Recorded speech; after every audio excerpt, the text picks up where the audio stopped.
Why do you think that these movies are so bad? Labeling things as propaganda has become a propaganda tool in and of itself. Now, don't look at what they put in the textbooks with a critical lens. Correct. Now it's fixed. You would never find a teacher covering China saying something negative about the country at the time. They would make what Udaynidhi Stalin said about Hinduism and Sanatan Dharma sound like something a Sunday school teacher would say. Mild. It's actually closer to 100 number, which is 100 too many. Anyway. So there's this type of censorship, and then there's Monkey Man. Dev Patel, the prodigal son is trying to come home and we're not letting him. There's this movie, King Kong vs. Godzilla, that came out. I just expected more character development. Dude, it's a movie about a giant gorilla in a WWE fist match with a fucking proto-dinosaur. Welcome everyone to another episode of the Overcorrection. Today we are going to be discussing propaganda. What is it and why is it such a buzzword in modern Indian discourse today? Is propaganda an inevitable phenomenon on all sides? And if so, what makes some types of propaganda more subtle, less in your face, but ultimately much more dangerous? Everything from Bollywood to education, journalism to academia, the responsibilities of creators as well as the responsibility of the audience. All this and more, the propaganda of propaganda, coming up for you on the Overcorrection. Stay tuned.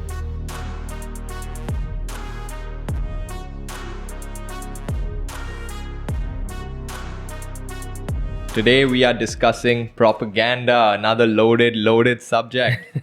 Yeah, we live in the times of propaganda, I believe. We live in the times of propaganda, and I think to start, we should look at the definition of propaganda from the source of all propaganda, the internet.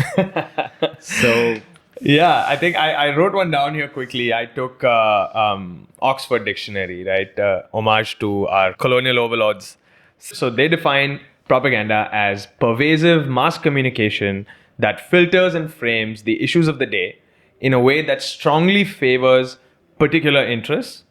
Also, the intentional manipulation of public opinion through lies, half-truths, and selective retelling of history. So, very good definition. I think it's pretty all-encompassing. It captures a lot. The only thing is, with that definition, I can think of so many things in the last 100 years that would fall into this that people would not even consider propaganda.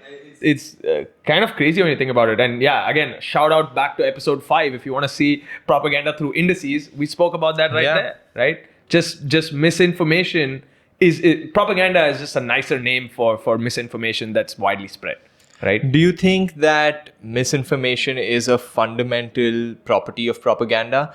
Because people could just make an argument saying that propaganda is any media tool used to convince you of their opinion. Now, whether it's the whole truth, the half-truth, the relevant parts of the truth, ignoring the irrelevant parts of the truth, do you think that propaganda implies a lie? Not necessarily. Actually, you brought out a good point, and I think the definition kind of touches on that. It's the idea of a half-truth or selective retelling. So there's not a denial that there is a kernel or if not a significant chunk of truth sometimes in what is being conveyed or the opinion that you want to influence, right? So to say that it's all misinformation, probably not. But I think more often than not, in today's day, misinformation has its role in propaganda, right? There's a definite intent to convince someone of an opinion at whatever cost, if we can put it like that. I feel that in today's day, we live in the age of my truth. Who is supposed to decide whether something counts as propaganda or not? I think that's a very good question. And I think something that I hope at the end of our discussion, we can at least come closer to that because it's a very good question. What falls under propaganda, right? Whose side is it? Or is it who actually does a better job? Convincing, right? Does it come down to who can hide their propaganda better? Yeah, it might be that, right? And I think that when we get into this, some of that will start coming out. Okay. Right? But before, I think in today's day, people think about propaganda often, specifically in terms of movies, right? Or in this case, in India, since we're here, Bollywood movies, right? The spate of, I think, 6-7 movies that have come out, which we will come to. But I want to take a step back because propaganda includes a lot more than just movies, right? It's news, it's articles, it's magazines, it's art, it's even education. which I would actually say is the most dangerous area where propaganda can slip in.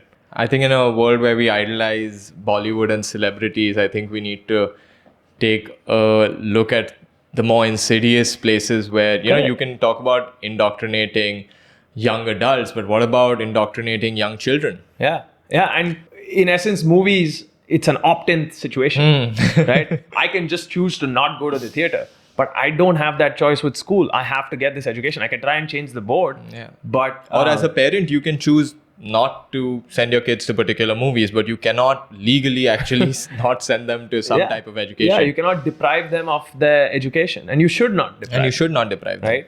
So I think, the way people approach propaganda today, I think it's pretty much all fingers point towards the central government or the ruling party saying, look, they're sponsoring a bunch of really malicious propaganda movies that are trying to unfairly, change and mold the opinions of Indians, right? But why I want to take this step back is to show, or at least to discuss, how this has been in India a tale as old as time. Go right to our education, and this is the education you and I have received, right? So right after independence, we had a very bloody partition, the scars of which are still felt to this day. And if you look, I believe it was a minister who recently said this, and if I'm not mistaken, it was a member of the opposition that brought it up, not with the intent of conveying this message, but they said, look, there was an intent behind writing or portraying our post-independence history in a way that would maintain peace, right, between the warring parties. So right there, from the start, there was an intent to present the information in a specific way. To create a particular set of actions from its viewers. Correct. So even everything we learnt in school, I know a lot of people say, oh, everyone is just bashing the Mughals today. It's not about that. It's in my own education. I remember studying Mughals for almost 2 years. And kings like, say, Krishnadeva Raya, you barely touched on. In fact, I don't even remember studying the kings like that from those kingdoms. So, or just the statistics around the number of times Akbar is mentioned in a history textbook, or Shah Jahan is mentioned versus someone, how many times Shivaji is mentioned. It's like 40 to 8. Yeah, and the thing is that you cannot... we can't be gaslit into believing that this didn't happen, because this is an education that I have had. I saw it, that we didn't learn about these things. Right? And there was a conscious decision on how or what parts of history would be presented. Do you think this telling of history in our schools is to portray India as some sort of constantly colonized civilization, or is it something else? No, at some level, I think it's, at one level we were subject to, repeated invasions through our history, but a part of it was to show a balance at some level. I don't know why. I don't know what the intention was on showing a balance between who the rulers were. I mean, I wish I could be a fly on that wall when they were having a deliberation on why they chose certain, selective retelling of history. But there was an intent behind it. Maybe at some level it wanted to be balanced. It didn't want to show any one kingdom as having some kind of superiority over the other, whatever it might be. But it ended up being skewed. Ended up being skewed in terms of from the truth or from showing the balance? It ended up being actually, instead of going for balance, it ended up being skewed away from the balance that they thought they were going to go for. So you've already, I think, opened the door to having some element of propaganda, even in your education, right from the start, at least as per this definition. But I think that's what it comes down to, is that, as you said, what is propaganda? And why is some propaganda more effective than some others? And sometimes it has to do with how insidious the nature can be of certain kinds of propaganda. So it's not chest thumping in your face propaganda. It's subliminal, right? It's like, what is that concept? Death with 1,000 cuts. Death by 1,000 paper cuts. Yeah, right? So it's slowly chipping away at your psyche, making you believe and think in a certain way. Take another piece of history that was presented to us. The concept of the Aryan invasion theory. I remember studying it in school. I even recently studied it for studying for UPSC. You would have studied it.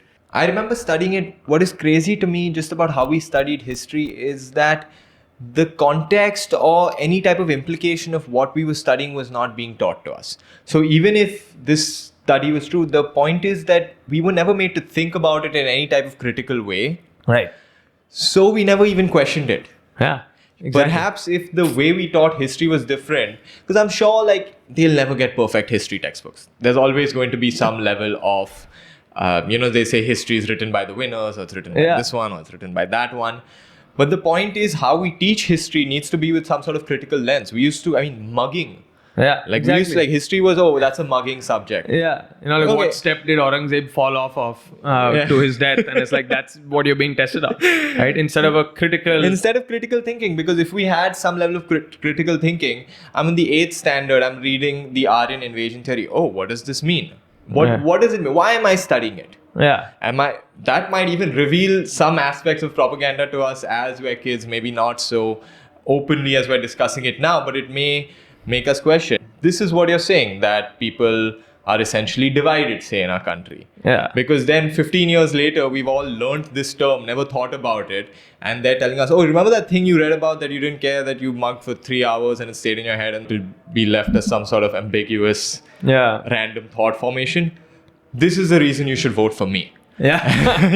Exactly. That's how it's sort of being playing out. So I just digress. We'll get into this theory, but my point is I remember it as a phrase. Because I remember it as a phrase, I assume it's true. Yeah, right? Because at the time, and that was the problem, at the time, this idea, even though there was pushback even then, that there is a lack of rigorous scientific merit to this ideology, it was pushed into our textbooks, right? And again, to take a small step back, you said something very beautiful, like, no history book will ever be perfect. And fair enough, right? There's a comedian that jokes, in all the Indian textbooks, we beat Pakistan in all the wars, and in the Pakistani textbooks, they won in all the wars. So we both think we won, right? So you're always going to have that at some level. But see, in this case, this theory, it's a very toxic theory, right? It's a very divisive idea that somehow portrayed, certain people who lived on this land as coming here and brutally invading the others. And subjugating them, and that's how the Vedic era began. A theory put forward by the British. Ironically, they had a very big role to play in propagating Aryan invasion theory, right? So the grand irony of all, right? So they pushed this theory, and the problem is that, dude, this theory has been the entire political plank of parties in, say, Tamil Nadu, right? Idea that has now been debunked for the most part through just genealogy. And this is not like me going and watching some movie and coming back. This is my education, right? Based on which we got college degrees, based on which we got jobs. Yeah. So far more sinister. Again, and I think that's why, for me, propaganda in this country is a tale as old as time. And it's not been a new tool that has been used. I think all parties have always sought some influence over popular forms of media to influence voters. And in fact, that's kind of how politics works, right? You want to try and convince someone, there'll always be two sides, is the idea, right? There'll always be two sides. And I'm saying this to not slip into a whataboutism. I know people will watch this and say, oh, this is just whataboutery puru. Like, just because it's been done in the past, why is this government doing it?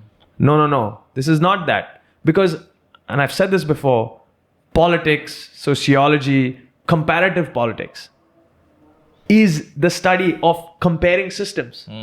You are not in a vacuum. These ideas do not operate in a vacuum. And when we accept the fact that no system will ever actually be perfect, sure, you can compare to the ideal and move forward there, but some ways of moving forward to the ideal is through comparison, pairwise comparison. Yeah, pairwise comparison, which shows double standards. And I think that's what I'm trying to get to, right? So if you take education, that's one piece. And there's a lot more in education. And to have a balanced view out there, today, even if this government, there's news that they're going to try and change textbooks to present history in an unfavorable way, that is also bad, right? And something we should be very wary of. Yeah, this would be the classic overcorrection. Exactly. Now just believe everything they write. Now don't look at what they put in the textbooks with a critical lens. Correct. Now it's fixed. Correct. Right. So, in fact, there's never been a more beautiful time for our show to be named Overcorrection, because at some level, even the movies you're seeing or the content that you're seeing that's coming out, at some level, it's also an overcorrection because these were voices that were ignored. At some level, these were stories that were ignored. And when we come to the movies, you'll realize that, there is not just a kernel of truth, but significant portion of truth that was intentionally avoided. Yeah, like if we look at the Kashmir files and some of the points that Shekhar Gupta made in the article that you sent me, it would be so sad that, it is so sad that if a story comes out truthfully telling about the pains of a community, perhaps overcorrecting it in the way that it was portrayed has led to so much more hate towards that community. Yeah. That's sad. Rohan, there were targeted killings of pundits as recently as 4-5 months back. But I think that's why this point blank rejection as propaganda is deeply problematic, because as you say in the article, this is a very real thing that happened. In those years, there was a mass exodus, a cleansing, a killing of these people, of one community, a minority community that was made to flee from their own home.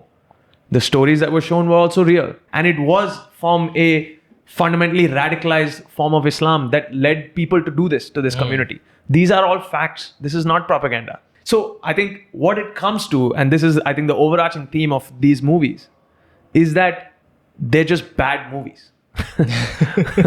Right? I think that is what I started realizing, because I saw Kashmir Files, Ron, and I didn't like it.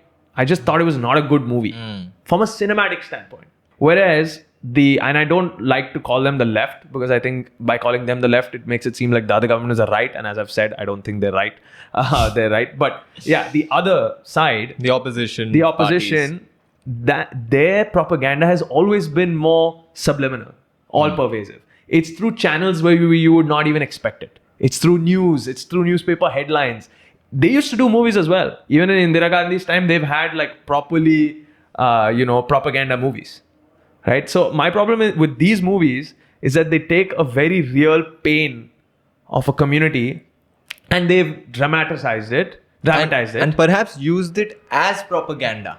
So the story and the facts of the subject matter in the movie may not be propaganda. Maybe pure historical fact or dramatic retelling and emotional retelling of a story. But the way they've made the movie might well be considered propaganda. Correct. And see, there at some level, the director or the producers, they always have their vision. And they are entitled to that vision. Of course, they are. What do you... Mass communication, what will you communicate? Oh, nothing, I don't have an opinion. Yeah. They're in the business of opinions. Right. People in communication are in the business of opinions. And if you happen to feel a certain way, what are you supposed to not put that into your art? And you're fully entitled to show the side that you want to show, because it's not a side. It's not an untrue side. It's a very deeply painful side, and you're bringing that story out. And I do think this is the truth, Rohan. At some level, when you do point a mirror at people on how they behaved when this happened, it's very troubling. It troubles the status quo. It troubles people to look at themselves in the mirror and say, shit, we could have potentially been culpable, or we played a role in this happening, knowingly or unknowingly, or aided and abetted it at some level. Because if you think about Kashmir Files again, some of the characters that really triggered is like, the JNU professor, who's like supporting the cause of Azad Kashmir and all that. And, people are like, this is going to unfairly paint JNU as, an anti-national university, which I think is a bad thing. It's an institution of great repute that produces amazing scholars and amazing research. But again, you cannot gaslight people into believing that these people did not exist. I have seen them in my university. In Hamilton, in the US. In the US. Right? And very close to what we saw in the movie, man. I'm not even kidding. Right? So I think a lot of it sometimes can even come from a position of discomfort.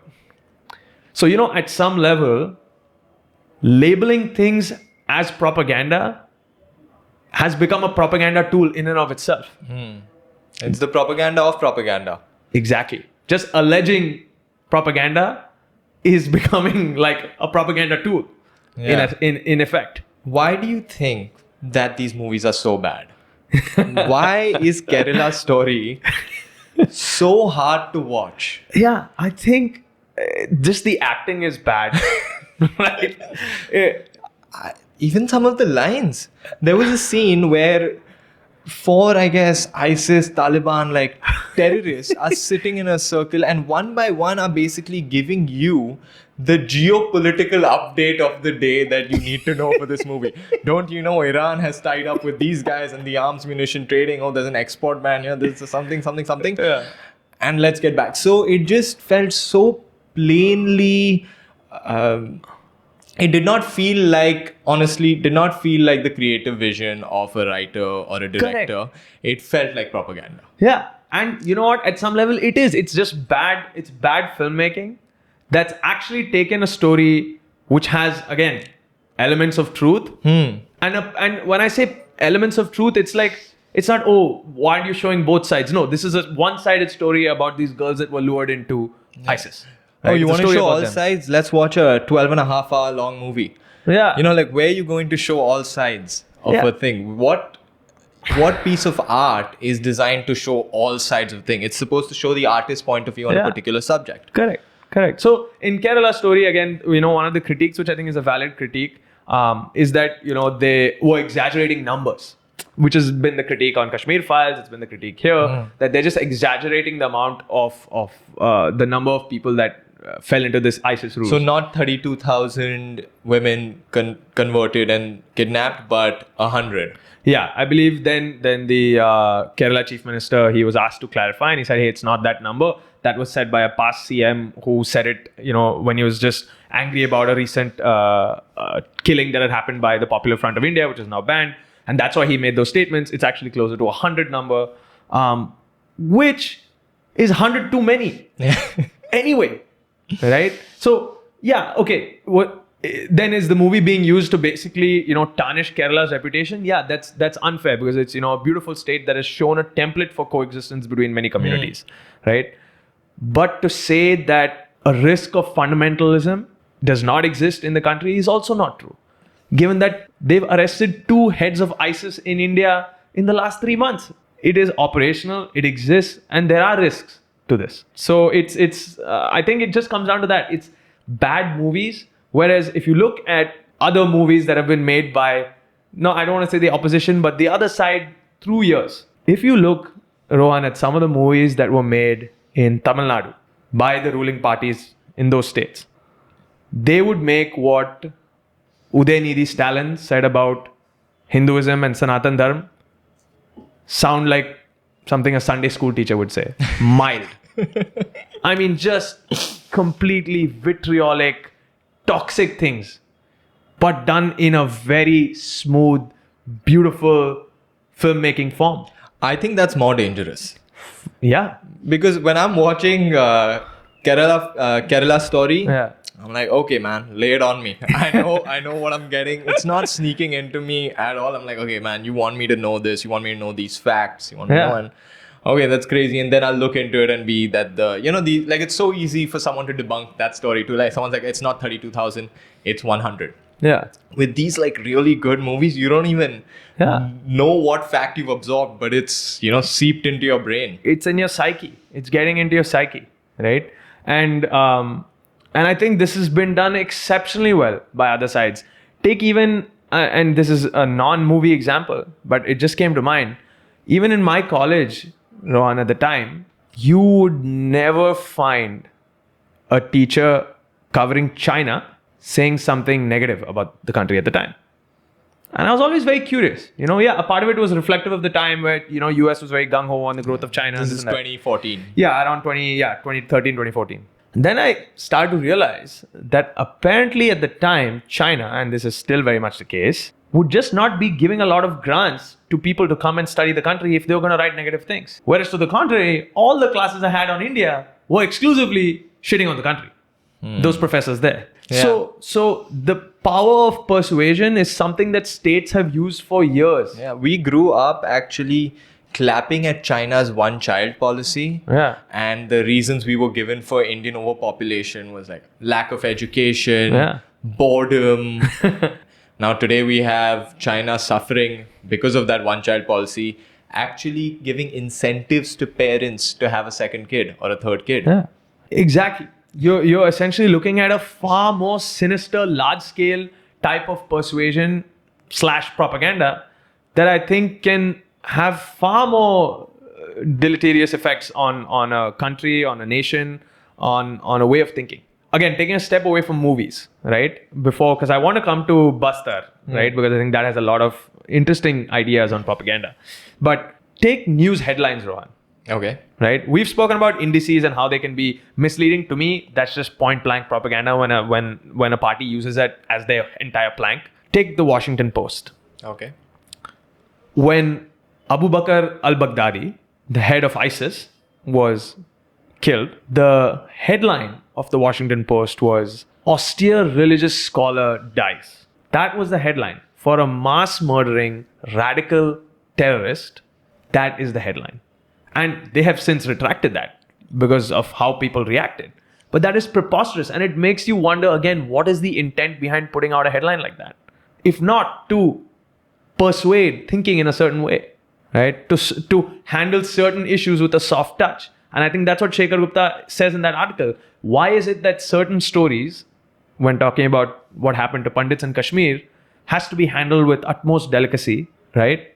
But say a very real genocide that is being done to Uyghurs or to Rohingyas in China and Myanmar respectively, that is just taken as it is, right? Very, very real acts of violence that are being carried out. That is covered as a point blank. But here it's like, hey, no, to this community, there's more to it than meets the eye. Like, let's explore all aspects of it. Let's point fingers. It does a disservice to the people that actually died or that were expelled from Kashmir. I would say it does a disservice to everyone. Yeah. It does not give room for catharsis, right? That's what he says, and I agree. And I think even the movie has a role to play in that, right? It's kind of cheapened that story by making it so chest thumping and just a bad movie. So it also does it a disservice, but it does not take away from the fact that this is real, no matter how uncomfortable that truth might be to look at. And I think you see that with even more headlines, right? You name the magazine, you've seen article headlines that are so misleading. Even today, I think I saw one from The Economist that said something like India plans, I believe, I'll have to check which one, I think it was The Economist. They said India plans $400 billion splurge, for the elections. And this is like expense that is accounted for on toilets, on homes, on like essential infra. But no headline about an actually absurd manifesto that is actually a splurge. Right? So again, intent and propaganda, right? You see it. It's there. Is the Communist Manifesto or the Congress Manifesto or even the BJP Manifesto not propaganda? Yeah, at some level it is. It's a piece of media that you're putting out. Now the question, does it contain a lie? Does it contain this? Does it contain misleading intent? These are all up for debate. But I just don't understand when we start throwing around, propaganda has become like conspiracy. Yeah. Just call it that, and now you've removed any possible scope of its legitimacy. Yeah, exactly. Like it's just an ad hominem attack at this point, right? Exactly. So you're not actually willing to sit back and reflect and be like, oh wow, there was large scale negligence and malintent that led to say what happened in the Kashmir files, or what happened to some of these girls that were radicalized in Kerala and other states actually, or what happened in Bastar, right? Which is the other movie we want to talk about, right? Again, a very, very real thing. And the funniest thing is, so far I've seen all the critiques is again like, oh, why didn't they show all sides and go deeper into this? No, because it's a story about how toxic and dangerous an idea like Naxalism is and was, and the impact that it had on India, irreparable impact that it's had on states across the country. That we're still dealing with. Both this prime minister, this home minister, and even the opposition party's prime minister at the time had said, this is one of the biggest threats to India's sovereignty. Is not even Pakistan or any of these countries. It's our own problem of the Naxalism or radical Maoism. CPRF soldiers were killed. Innocent CPRF soldiers were killed by people. I believe that's what most of the story is about. Again, bad movie, likely, right? Done in a very heavy-handed way with, I'm guessing, bad scripting, and it's a Kerala story director. So I would not have my hopes too high on Christopher Nolan level filmmaking.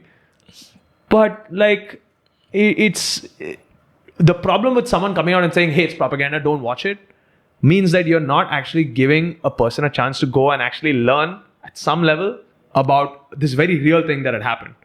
Because some of the textbooks might not actually cover the truth in the way that it actually is. Yeah, that's so sad because it's what like people aren't going to go read textbooks, and even if they did, you're not going to tell people what they needed to hear. So what choice Correct. do you have but to make a movie? Yeah. The only form of media people are watching anymore. Yeah, exactly. Right. So again, I understand that it's getting increasingly heavy-handed, and these are bad movies. And I have always believed that in caveat emptor, right? I don't know if you've heard that. It's a Latin No, saying. what is It's that? buyer beware. Right. That was always the saying, and I believe that with movies too, because that's why I don't believe in bans of anything. Right. Like here, even see the opposition has said, how can you be releasing movies like this?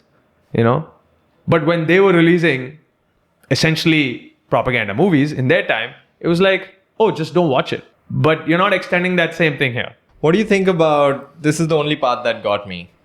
What do you think about exempting taxes on some movies? Because that I see is the government directly throwing their weight and taxpayer money behind particular movies which have a political point now. No one bats an eye when they do it for Dangal or they did it for Tare Zameen Par, I Tare guess, Zameen yeah. Par. But when you do it for Kashmir Files, feels a little, you're basically telling the population it's as important that you pay the government taxes as it is that you go watch this movie. Yeah. We'd rather you don't pay us tax Yeah. on this and go watch it. I don't support it at all. I think that they should not be doing things like these. No matter how important you think that message is to get across, especially if you feel that you need to have this overcorrection, right? You need to bring these stories out so badly that you want people to see it. I just don't support, because I don't think that the government should be so involved into filmmaking. I just think that it's not their domain, for one, and two, I don't think they do a particularly good job about making good movies. But even if they did, it's this idea of connecting it to your taxes. Yeah, exactly. Like, I mean, that's Exactly. really like look, it's the medium of the day. You can't say the government can't make films. Okay, Like, fair how enough. do we say that films not okay, Wall Street Journal okay, news okay, TikTok not okay, Yeah. Instagram Reels not okay, YouTube podcasts okay. Yeah. They have to have the government is operated by people Yeah. and it is communicated to people. They need to be able to make films if they feel Yeah. that it will accurately represent what Yeah. they want the masses to hear. But cutting taxes on your film, Yeah, I think that is doesn't sit well with me. Doesn't either. sit well. I think that that's something as a practice that I don't support. But as much as I don't support censorship in the other side of that is I don't support censorship at all. And I think like this film censor board is always so, you're blurring out scenes, you're cutting scenes, like how I think like Interstellar was cut. I think Wolf of Wall Street, like 5 to 10 scenes were cut out. I just don't get it. Like it aired in India as a 12.5-minute movie. yeah. I'm like, let the audience come and learn and form their opinion, right? And if you see, again, this is something that people have always done when talking about propaganda, and I think that's underestimate Indians. Time and time again. The average Indian.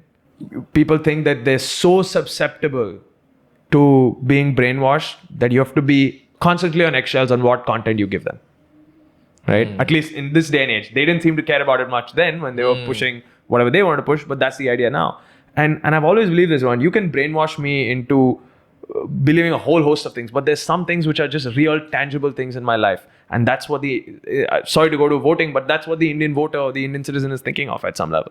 So you have to give them some credit. Otherwise, we'll never move forward as a country. Right? You have to start believing that independent thought is possible in your populace. Right? It's a very elitist view of the population. Yeah. They just basically think people are too stupid and not as smart as them. Yeah. And some people may be stupider than them. And some people are likely to be a lot smarter than them. Yeah. And some people, which is the craziest thing, have actually lived that experience. Right? And they're going to watch this to maybe at some level get some kind of closure, get some kind of cathartic relief from seeing their story being represented on the screen. Right? And where I felt this a lot in a movie that was also now considered propaganda was the vaccine war. Right? So Vivek Agnihotri and The other director is Sen. Yeah, Sudipto Sen, I think. Sudipto Sen. Yeah, these are all their movies. They're all their movies. And see, the thing with vaccine war, what I find interesting is that people, again, are saying that, oh, it's like trying to mislead the people on what happened during COVID. And the funniest thing is, COVID was the one time where everybody was plugged in online. So I saw this unfold. I read the articles where people were saying the blood of Indians' hands will be on this government for not buying Pfizer, from leading media agencies that came out and said this. Completely ominous projections on what's going to happen, right? Yeah, the government did not handle it as well as they could, especially at the time of the migrant crisis and at the turn of the second wave. But which government handled it as well as they could? Exactly my point, right? No, it was a black swan event that affected everybody. But in India, and I don't think they're wrong, they were showing that how divisive we were or how polarized we were even in this time, which should have ideally called for some kind of unity. You were questioning what was being done by our own scientists, so you're questioning the science itself. And now that it's come out, a lot of the vaccines have had certain issues. Maybe it'll come out that the Indian one has too, and I'm sure that'll be used as a tool. Doesn't matter that you've actually managed to vaccinate more than 1 billion people. We saw this rhetoric. So you cannot, in any way, shape or form, bully me into believing that this didn't happen because I saw it. I saw it in the news. I saw the talking heads giving their idea on how this has been a completely failed response that is going to send the country into this kind of oblivion, right? To this day, I'm always wondering, we say the word COVID on a YouTube video and that tag is going to come at the bottom.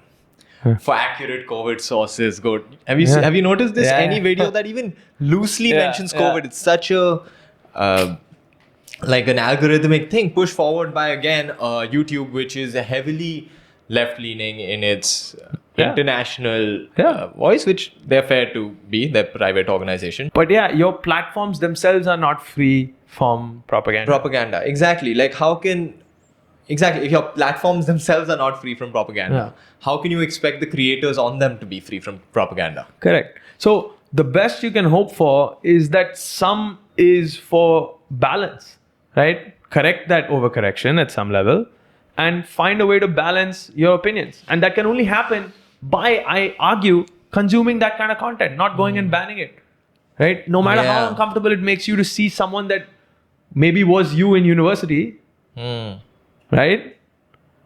Go and see it because it did affect people, right? That's why in one of the reviews of Buster, funnily enough, Rohan, I remember they were like saying, while it was, while you can't argue that there was large scale violence done by Naxalism in this place, I just found that it didn't address both sides, and that's the problem. It's like, and that's why these movie critics, I feel like as well, they lose me, Like there's this movie, King Kong versus Godzilla, that came out some time back.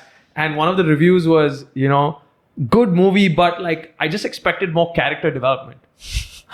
Dude, it's a movie about a giant gorilla in a WWE fist match with a fucking proto-dinosaur. What plot development or character development did you expect? Right? So you're searching for something in the wrong place. And in the end, the director will have their vision and they are allowed to execute the vision as they can. That is the freedom to express yourself. And the left has done it, the right has done it. And they will both continue to do it. And I think that's something that we're going to have to learn to live with. And we're going to have to try and educate ourselves against at some level as well. And I think that's a long journey though. So there's this type of censorship and then there's Monkey Man. India's favorite son, Dev Patel. Dev Patel, the prodigal son is trying to come home and we're not letting him. Yeah, I don't know what it is about I don't know what it is about Dev Patel movies, man. I feel like they're great movies again, right? Like I people shit on Slumdog Millionaire, but yeah. You don't think it's a lot of poverty porn? See, it is. But if I'm saying this about any one of the movies we just spoke about, then I have to extend that same logic to Slumdog Millionaire. Danny Boyle is allowed to show whatever side he wants. It's not propaganda to do that, as long as it's a real side, right? So the same way pundits were expelled or Naxalism did cause a problem, India does have slums with that level of poverty and mafioso. So it's not untrue what he showed, but he just chose to show that side. Yeah, it's gratuitous. And maybe there's a fear that everybody abroad watches that and thinks, okay, this is all India is. And as an Indian, that pisses me off. All of his movies are actually pretty good. They're superb, man. All of his movies are pretty Yeah. good. I just think that a lot of the things he stars in, it has to have this super targeted NRI audience in mind, because it's not going to work here and they're not going to cast him as an actual hero there.